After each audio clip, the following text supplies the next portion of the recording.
Okay,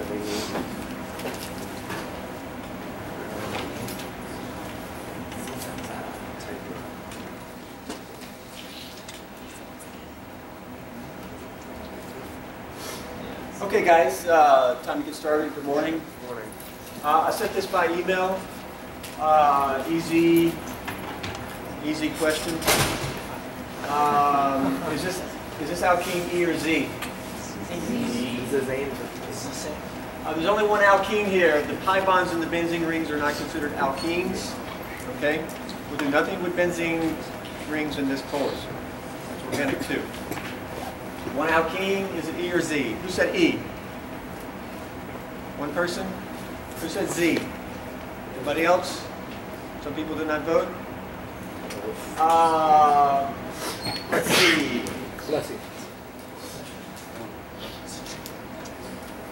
On this carbon, what's our priority group? Carbon or what else is here? H? Carbon or H? Carbon. Carbon. This carbon, what's high priority group? Fluorine or carbon? Chlorine. Chlorine. Doesn't matter what's on the carbon. That could be 3 bromines. It doesn't matter. The first atom. Okay. Are the high priority groups on the same side or opposite? Same size. The same size. The same size. That's Z.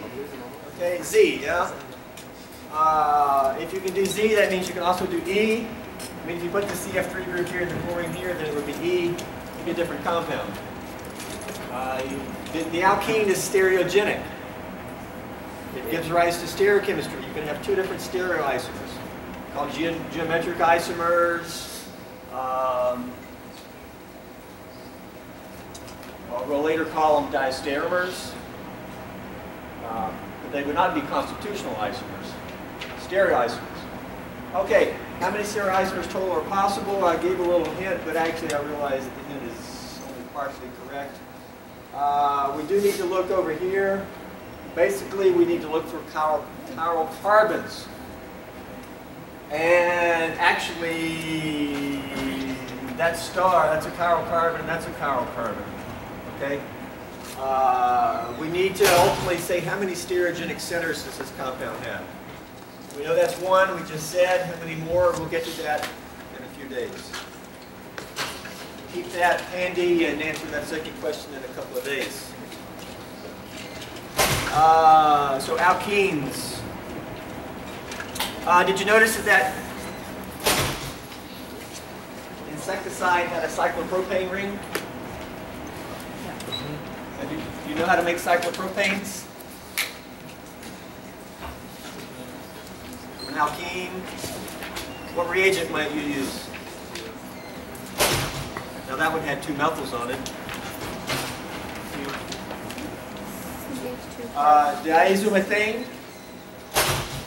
Or if you wanted a cyclopropane with 2 chlorines on, what would you use? Chloroform and hydroxide. Yep, we looked at those mechanisms last time.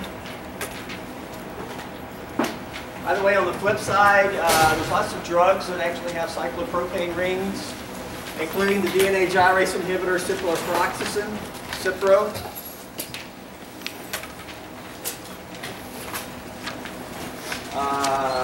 Singulair, lots of drugs actually contain cyclopropane. Yes, it is a 3-membered strained ring, but it can be made and it does exist. Actually in a lot of drugs. And insecticides.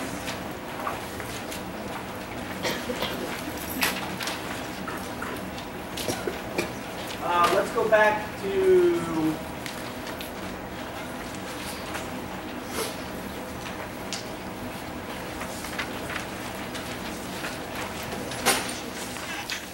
look at this mechanism real quick. THC. Obviously, the chemistry is taking place right here. We're making this ring. Okay, nothing's happening up here, yeah? Nothing took place up there. We have this alkene, we have H+. Have you ever reacted an alkene with H+? Yeah, we've done that a good bit. Okay? First step is this reacting. Where do you want to leave cation at? Top or bottom? Top. So the alkene pulls away from the top, the next bond here. We'll see if this is going to write. Now, you could redraw all this for expediency. I'm not going to redraw it. I'm just going to maybe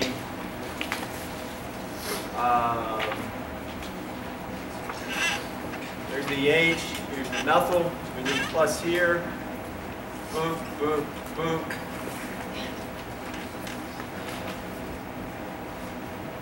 You can get the ring here, there's an OH here. There's an OH there.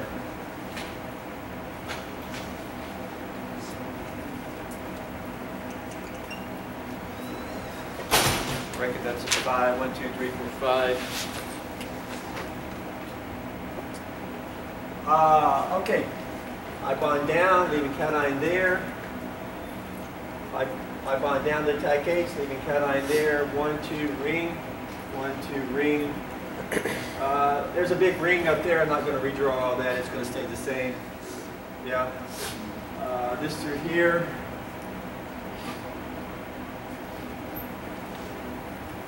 This looks funny here, but this is two methyls.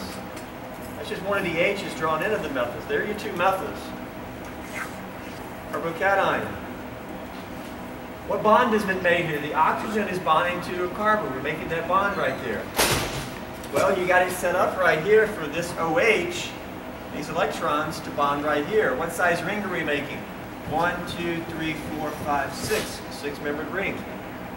So when that attacks, you're going to get that with an H. Okay?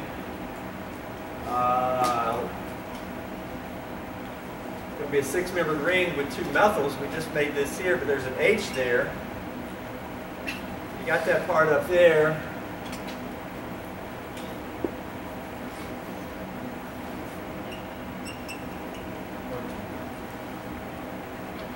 That would give that. That's just where the OH added to carbocation. Yes, there's a new H here. That's just nucleophilic addition to the carbocation that was formed upon attacking the H+.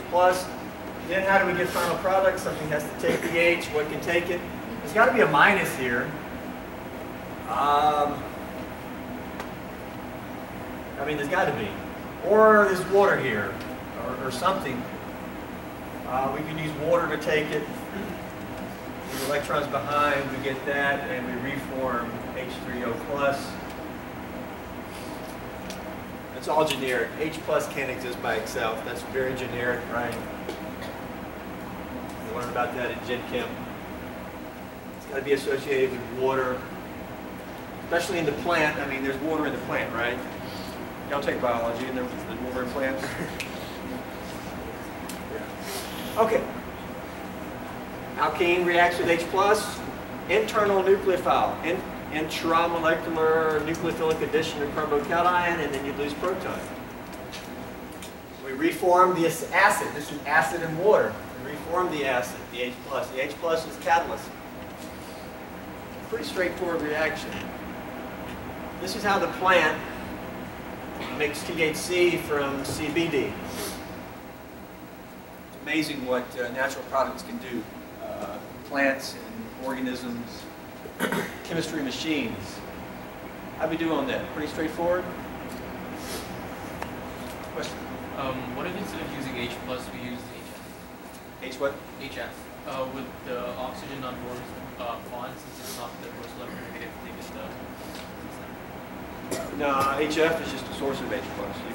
You could use whatever your favorite acid is. Now the plant, I don't know what the plant uses. If there's actually acid there, it may be an enzyme, which probably has an acidic residue on it or something. It's just like our reactions that we've been doing, reacting with H+. Of course, we moved on to reacting with other things.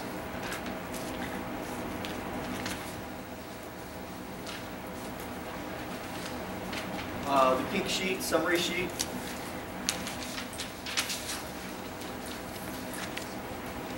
Okay. All the reactions at the top involve reacting with alkene with H+, followed by some type of nucleophile. All those reactions up there involve a carbocation intermediate. The nucleophile can be internal, which is what we just did with the THC. Then we moved on to reactions that we react with some other type of electrophile, such as elemental bromine or carbene, etc. And these do not involve a carbocation intermediate. We've actually looked at all of these cyclopropanes we just did. Dichlorocyclopropane. We need to look at two more. This is called oxymercuration reduction, and then we'll look at hydroboration. These are actually two ways to make alcohols. Ultimately, you're hydrating the alkene.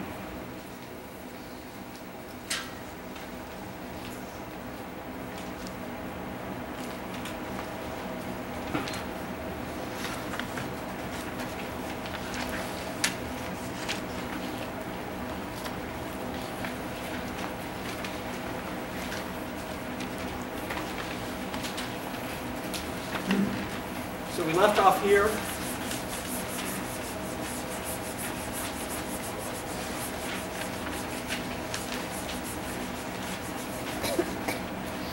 I don't believe we did these two, did we?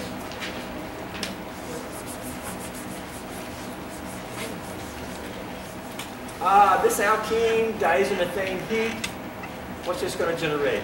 CH2 carbene? Yeah? CH2 carbene reacts to the alkene, what's that going to give? Cyclopropane. Let's see if we can draw a product. Okay, you can do this mechanistically, but you also, I recommend you be able to do a little bit of just semi-memorization. I will tell you, and other people will tell you, you can't memorize in organic chemistry. Well, sure you can. You just have to do it strategically and not just all you do is memorize. Note card, alkene, diazomethane, cyclopropane. Okay? What's cyclopropane? We're just going to add one carbon here, make a three-membered ring. But it's going to have stereochemistry. If we don't show stereochemistry, it would just be boom, boom, boom, boom, boom. And we get a three-membered ring right here. There's your cyclopropane. Problem is you have stereochemistry. What's going to be the stereochemistry here? I recommend you turning these. Turn it before you do anything. Here's your alkene. Is the alkene cis or trans? Trans. It's trans. Okay. Let's draw a trans, but let's do it with dashed or bold. I'm going to make this one like this. And I'll make this ethyl like that. It's also drawn trans. I just turned it from like this to this. Now when you make the CH2 carbene is generated, it's up here, pi bond attacks carbon. At the same time the carbon back bonds. So all that's going to be straight up, or it could be all straight down. If you make it straight up, you erase and make this alkene straight up. Not alkene. Cyclopropane straight up. So there's your product. But you're also going to get the product where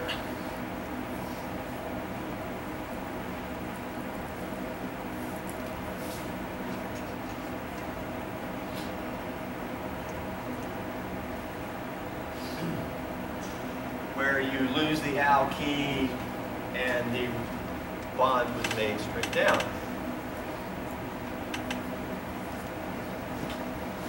Those are going to be your products in terms of stereochemistry. And it's going to be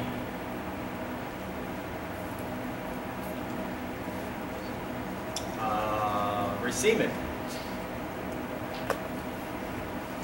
What's the relationship between these two? We haven't got there yet, but I did mention how do you determine this? What's the relationship between these two structures?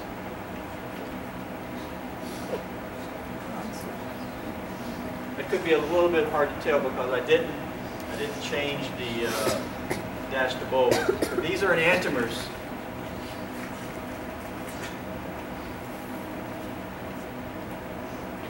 These are enantiomers. They're mirror images.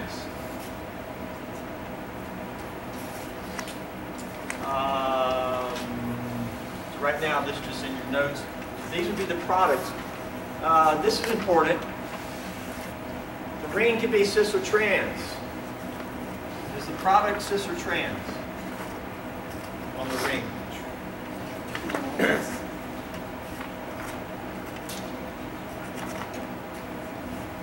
Product cis or trans? Trans. I heard trans. Anybody?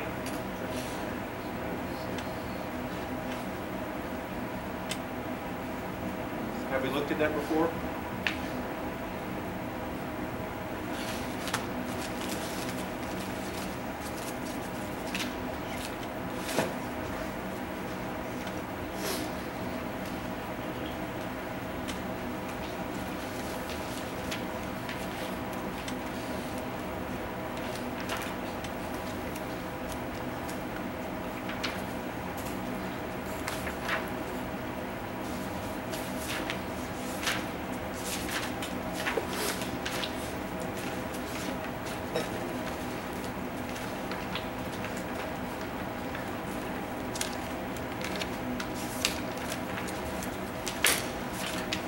Handout of that one. There it is.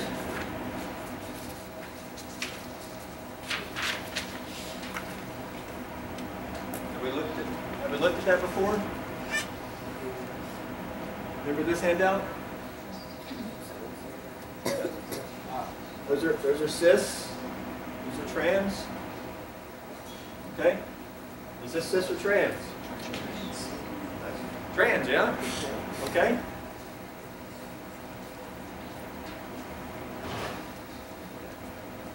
Trans. How about this one? Cis or trans? Yeah, they're both trans. You don't get cis.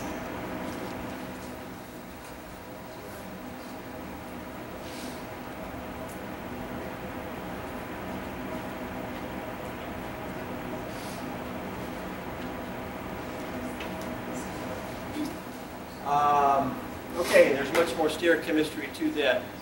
Okay. Question? In this cyclopropane ring, how would you have two bonds in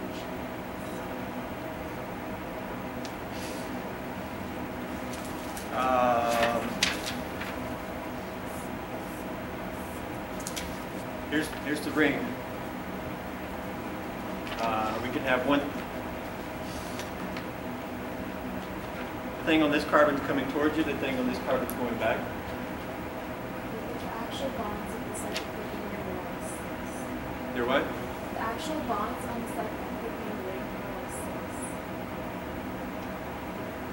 6. They're in. Yeah, if you consider this the plane, if you want to consider that the plane, both of these bonds are up. Yeah. But that's kind of irrelevant to the question. If this is trans, these are the two groups. These two bonds have to be cis. So it's like that wasn't the question. I mean, if there's no possibility of any alternative, then part of the question is recognizing what is being asked here, and the options are these two. This could have been bold. This could have been bolded, then it would have been cis.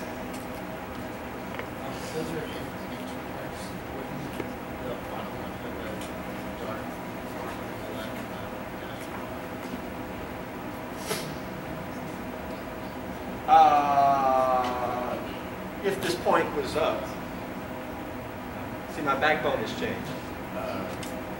Okay, that's why when I said it's a little bit tough, and I didn't just switch just to bold. As long as you keep the backbone the same. Good question. We haven't quite got there yet, but we're setting the seeds. There. Okay, the one at the bottom. This is dichlorocarbene, right? Okay. So we would have just going to make dichlorocarbene over here. If we don't do any stereochemistry, we're going to have chlorine and methyl.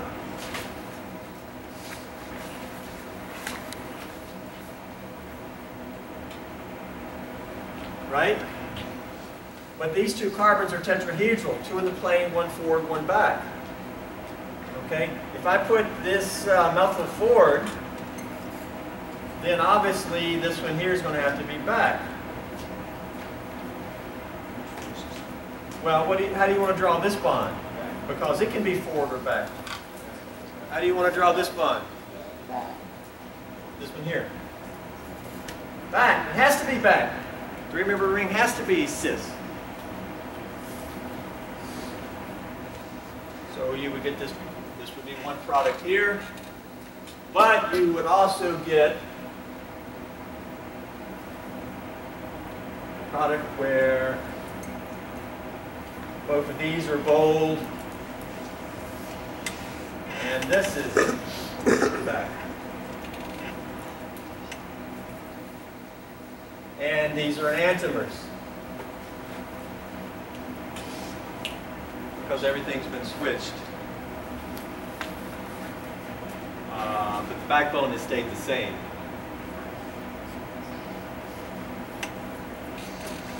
Okay, so we have our so-called regiochemistry or our connectivity, but then we're going to have stereochemistry more and more as we move forward.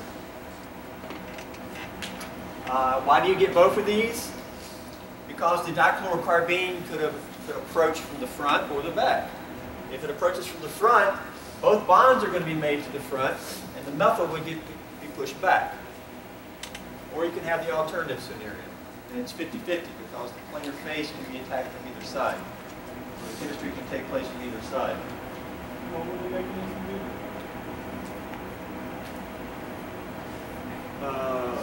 Right here. It's not an OH, just a case of hydroxide.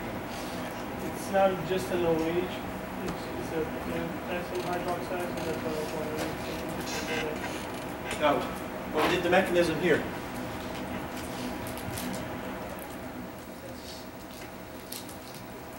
Hydroxide takes the H, makes this right out. That is going to push the potassium out. Because it uses the potassium well, there's got to be a plus with hydroxide. You can't go to the stockroom and say, just give me some hydroxide. It can be sodium hydroxide, potassium hydroxide, magnesium hydroxide, on and on. When you look at this is K plus OH minus. The K plus is called a spectator ion.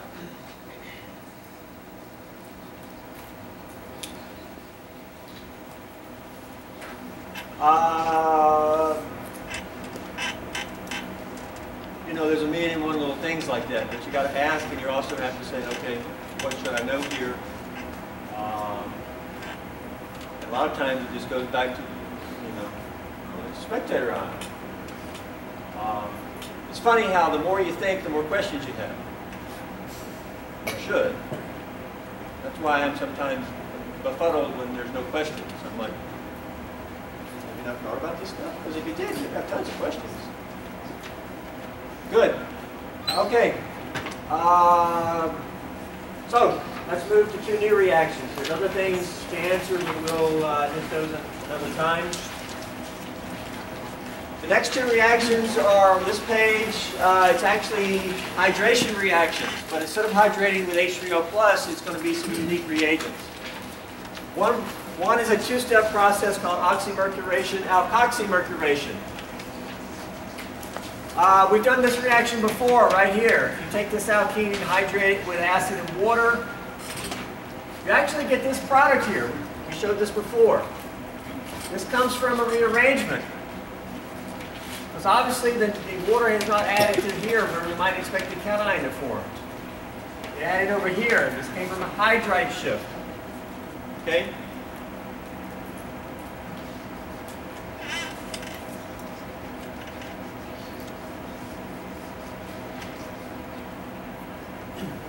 What if we wanted the OH to be there and not a hydride shift?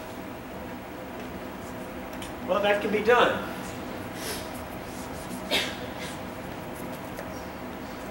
can be done using a reaction with this title. We reacted with mercury acetate and water. And then a second reaction with sodium borohydride. That can give us this alcohol, which is a hydration product, because the only difference between this and this is we've added water to the formula. So it's a hydration product, hydrating the alkene. But we didn't do it with just H3O+. Now you see there's no rearrangement here. Now the reason there's no rearrangement is because there's no carbocation form. Because we're under, I think, letter B down there, no carbocations. So how does this reaction take place? All right, the mercury acetate. You can show it completely ionic with Hg2+ and acetate minus with two of those. Very often it's shown sort of just singly ionized, and we can show it as HgOAc plus and then just one acetate minus. So showing sort of this acetate covalently to the mercury. Mercury is a sort of metalloid, not metalloid, but it's a transition metal. It can bond covalently. So if we sort of show it like this, instead of fully ionic, we have a mercury plus, and that's a lot like an H plus. And the alkene will actually attack the mercury plus. Now when it attacks, are we going to leave cation on top or bottom? Bottom. So we pull away from bottom, attack the mercury, and we're going to get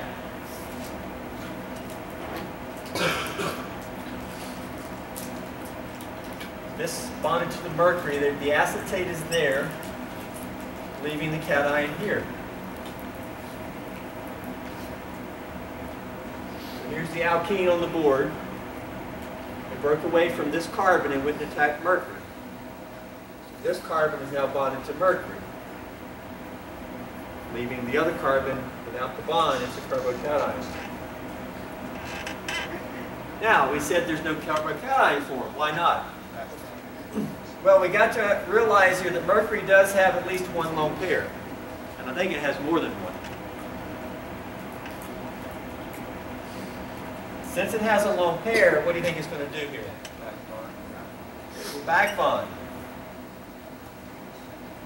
And we will get boop, boop, boop, boop.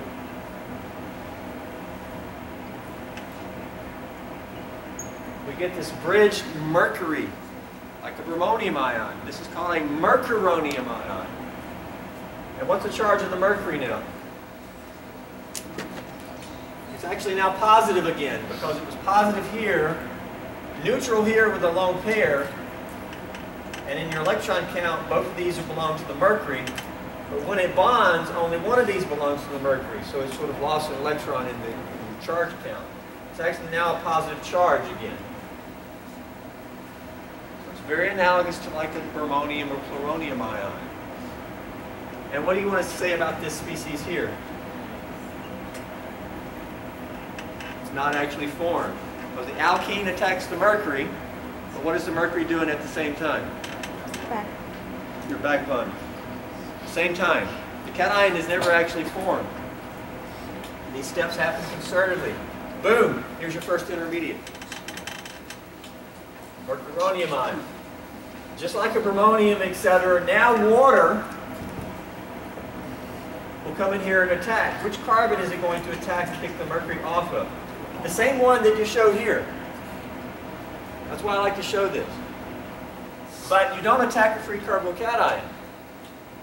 Instead, you attack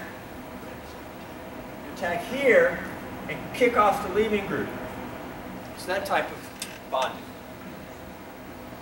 And if we had stereochemistry, this would be backside. Okay? Now, when that comes in, what do we get? We'll have to draw it up here.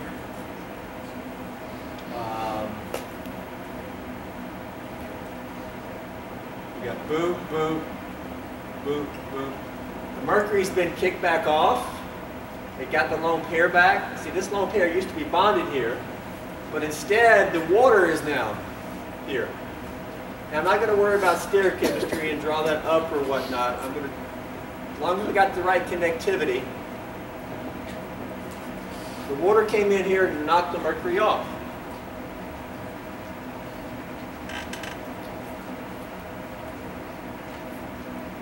At this point, this can go neutral by looking back over here. The acetate, take the H, leave the electrons behind,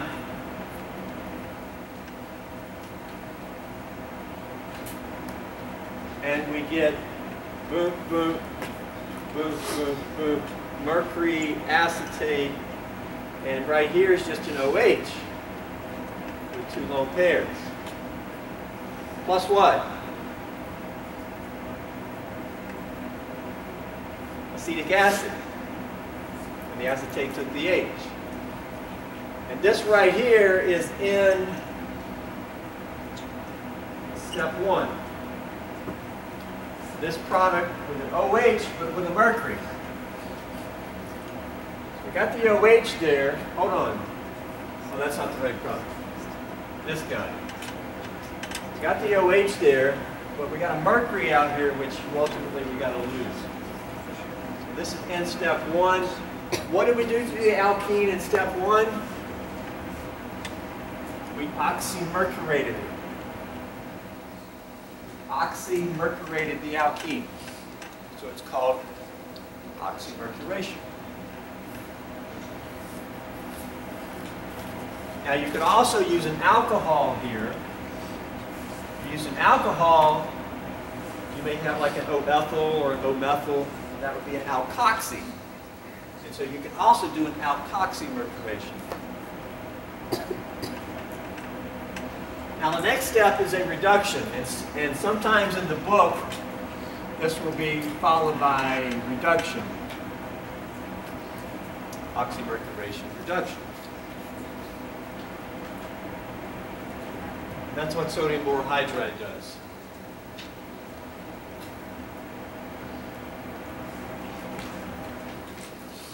Now what do we have to do to get to the final product from here? Obviously remove the mercury.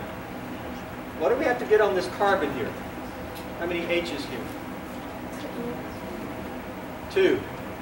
How many there? 3. We need to replace the mercury with an H.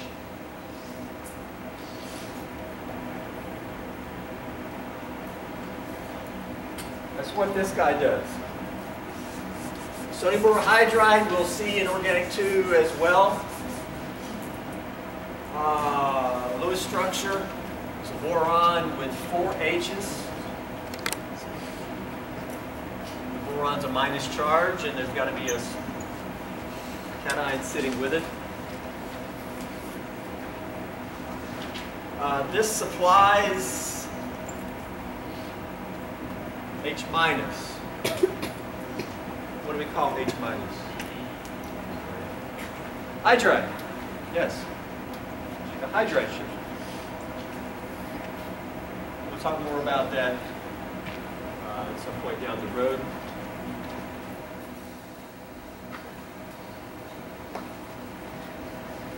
Now I'm going to show a mechanism for getting home here, but I don't think it's the correct mechanism. The correct mechanism is too convoluted. I'm going to show you something because I think it's going to be more useful for helping us advance our understanding of mechanisms. I'm going to show it like this. Hopefully this will make sense. The hydride, which comes from that, I'm not going to show how it comes from that. If we can say these electrons attack the carbon, kick off the mercury, what would that give? That would give product. Because now there's a H bonded here, so the mercury, so that's a CH3. That's sort of the last step. Again, that's really not the correct mechanism. Importantly though, what's the fate of this? What else? What do we get? The mercury acetate. What's the charge of the mercury now? There's at least one lone pair there already. What does this arrow mean to you? Electrons moving onto the mercury, so to generate another what? Lone pair. Another lone pair. What do you think the charge of the mercury is now? Minus. Because if it's neutral here, and you only count one of these towards mercury, but now you count both of them towards mercury, it's got an extra electron. It's minus. Of course, if a neutral reacts with a minus, you've got to have a neutral and a minus. Now, the ultimate fate of this guy is now the acetate sort of just leaves. And what does that give? That gives mercury plus acetate. Now that's minus. Since that's minus, what is the charge of this? Neutral. And what is that? That's elemental mercury.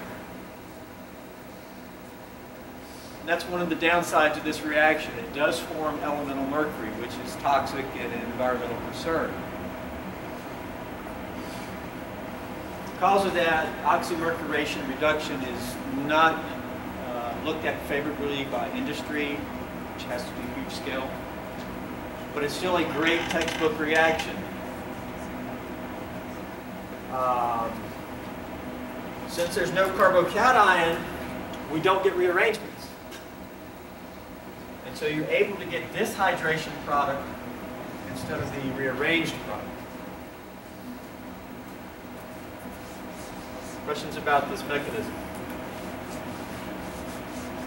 Now it may look all involved and convoluted, but that's just because it took a lot of ink. If you look through it, it's very similar to other mechanisms, right? We did see this sort of funny business, but does this mechanism make sense? The electron flow? Questions about this?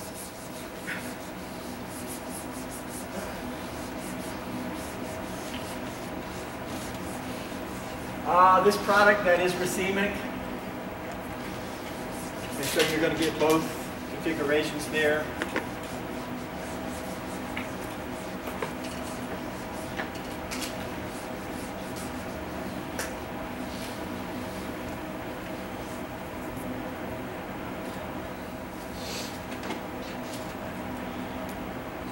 Any questions about that mechanism? Why does the hydride attack that carbon?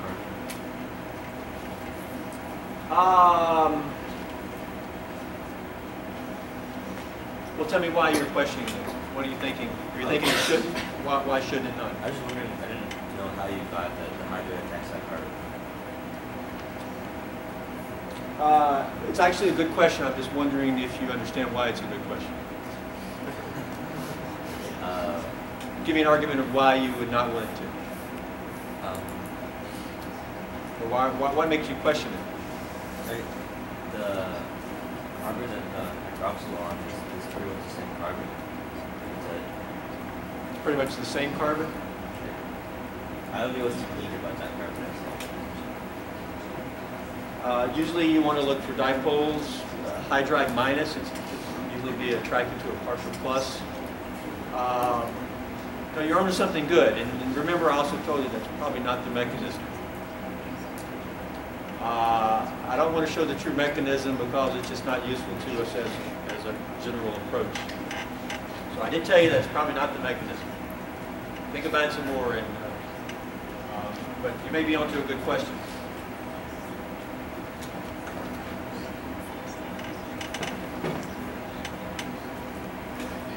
Okay, now we will look at this term up here, mercapnicol. I don't like to use that term because I think it's just overly too much memorization. But this is sort of the standard product. That is, if you hydrated this without any rearrangements, wouldn't you expect this to be the product? That's because don't you expect here to be the cation? And then if water attacked, and you lost H, you get here. So that's sort of the standard product without rearranging. Would you ever expect the water to bond over here on the terminal carbon? No, because you would not expect the cation to form over there, if a cation was actually formed. So this is standard nucleophile bonding to standard site. That's called Markovnikov. Let's look at this reaction down here. In this reaction, we have the nucleophile bonded to the terminal carbon. And if you just went through carbocation, you would say, hey, we made cation, but no, we're going to make cation here. This comes from cation being made up there. That doesn't make sense. You would never make cation up there. This is an atypical outcome. That's why it's called non-Markovnikov. Now, some books will go in and tell you exactly how to memorize what Markovnikov means so you can predict every answer. Don't fall for this. So I don't use the term Markovnikov. Instead, I say, where do you want to make cation? But you can't go through organic chemistry without hearing the term Markovnikov. So you do need to know a little bit what it means. Okay, so how do we get this hydration product, which is OH here? We can do that by a process called hydroboration oxidation. And the first step is to react with BH3. Or the dimer. Whenever you see the dimer, you can just consider it BH3. Now BH3, what if this lost an H minus? That is, if the H and the 2 electrons went, H and 2 electrons went and attacked something, like maybe a mercury. Remember how the H and 2 electrons attack mercury? What would this become if it lost an H minus? Neutral. It would become BH3. And the reason this expels H minus is because now the boron is neutral. That's why this is a hydride source. The problem with boron is you can't make it heavy. It don't like being minus, so it wants to get rid of it. But here it doesn't have an octet. It's only got 6 electrons around it. So here it's not happy because it doesn't have an octet. So it wants electrons to attack it now. This is electrophilic. These electrons add to the boron. Now the boron is not a plus charge, but it's still electrophilic because it's got empty orbital, because it doesn't have an octet. So BH3 is electrophilic. Where are we going to leave cation at, top or bottom? Bottom. Bottom. It's not all of a sudden going to change. Bottom, right? What does this give? Boom, boom.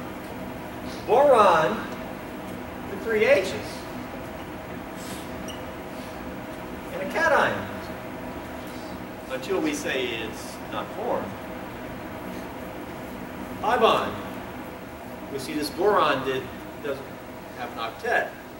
The electrons go and bond to the boron, leaving the carbon positive. Okay? Now, do you think this is actually formed? First off, what's the charge of the boron now? Minus. Boron is now minus.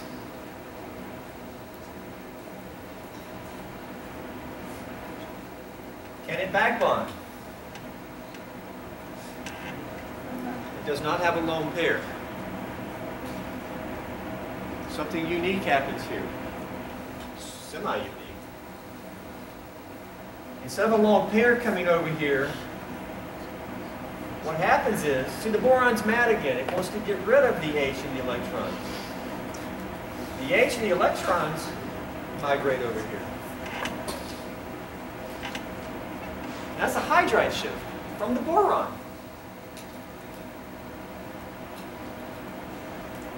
The boron wants to get rid of H and 2 electrons. Wants to get rid of H and 2 electrons.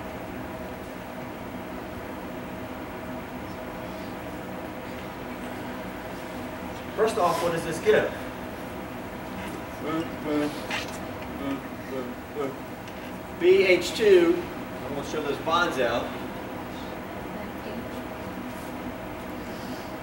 That's it.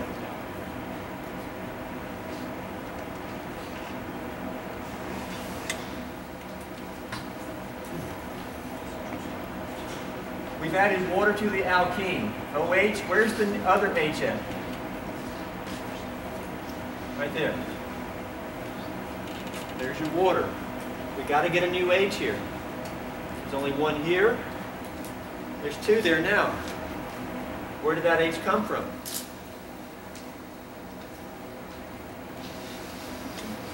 Right there. So now the new H is there. This is in step one. What have we done to the alkene? We've hydroborated it. Okay? I'm going to draw the new H. Hydroborated across the alkene. This is a hydride shift. We've seen hydride shifts before, right? But it didn't come from the neighboring carbon, which would have been 1, 2. What do you want to call this one? How about 1, 3? No matter, you can call that 1 or this one. If this is 1, that's 3. And 1, 3 hydride shift from the boron. Now the boron's neutral in step 1, hydroboration.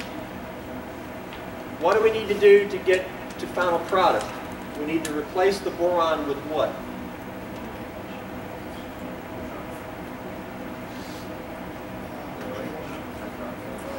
An OH. Guess what this does?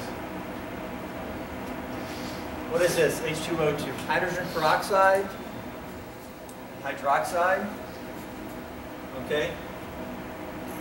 It replaces B with OH. Now this I'm not going to show mechanism at all because it's quite convoluted. I'm just going to call it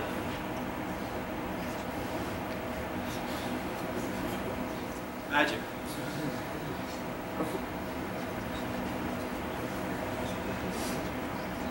You can probably find the mechanism somewhere. I'm not going to look at that. It's too off the wall.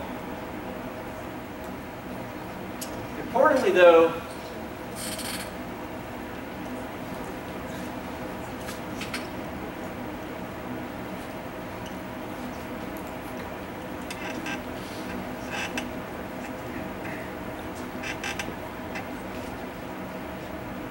whenever this takes place, there's no change in stereochemistry at the carbon with the boron. That is, if we had some defined stereochemistry here, like if this was bolded and it was important, you would not change that bolded. You would just erase the boron and draw an OH. No change in stereochemistry. Now, when you add oxygen, it's called an oxidation. That's why this two-step process is called a hydroboration oxidation. It gives the alcohol product, first off, we've hydrated the alkene.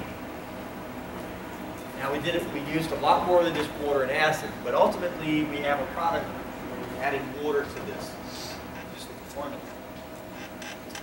This is called a non-Markovnikov product because somehow what looks like would have been the nucleophile ended up out here as opposed to where we might expect cation to form. Cation here, nucleophile here. That's not what you get. It's atypical. That's why it's called non-Markovnikov.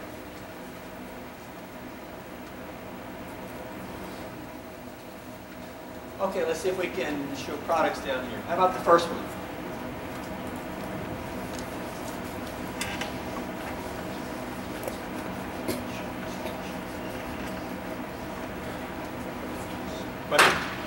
Questions about the mechanism? See if you can do the first one. And with the ring, there will be some stereochemistry.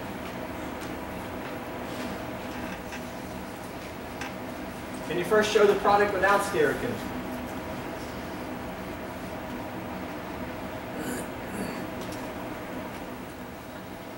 So what does this process do to an alkene?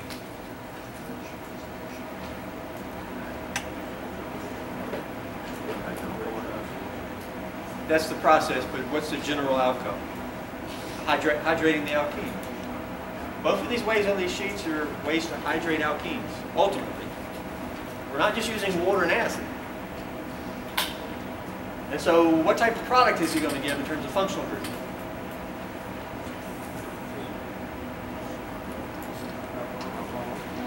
I mean, what type of functional group do we get? Alcohol. But see, this is what you have to first assess when you're looking at a reaction. And it's something for like a note card, you know.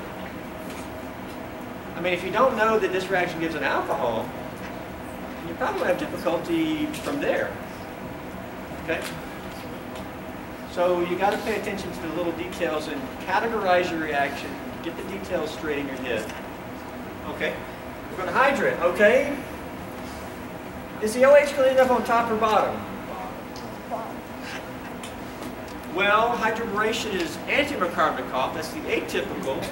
Where would you make cation at if you form cation? Top. And if water attack, if nucleophile attack there, that'd be typical. But this is atypical, so we want OH on the less substituted. Okay, so if we draw it without stereochemistry, we'll have a methyl there and an OH here, and there's your product. Because there's also a new H on the board. Where's the new H? There's no H there, but there's one here. And we've added H2O to our formula. So you got to know where the new H is. But the question is, are these going to be cis or trans?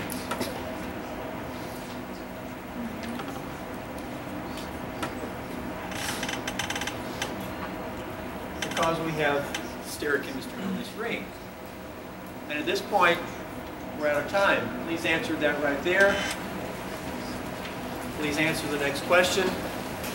There's a few different places in this handout where we left some for you to do. We'll try to hit those next time.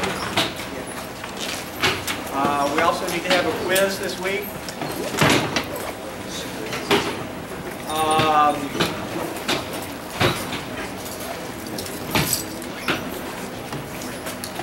Lab this week. We'll meet downstairs. See you then.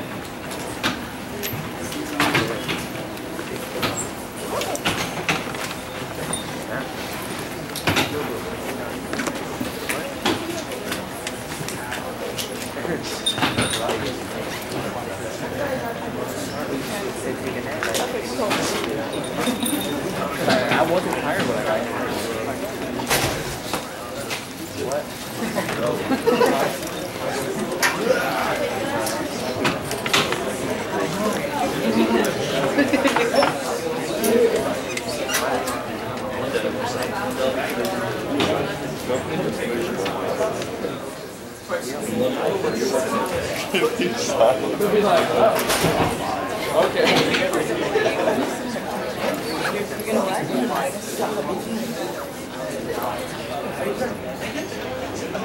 Hey,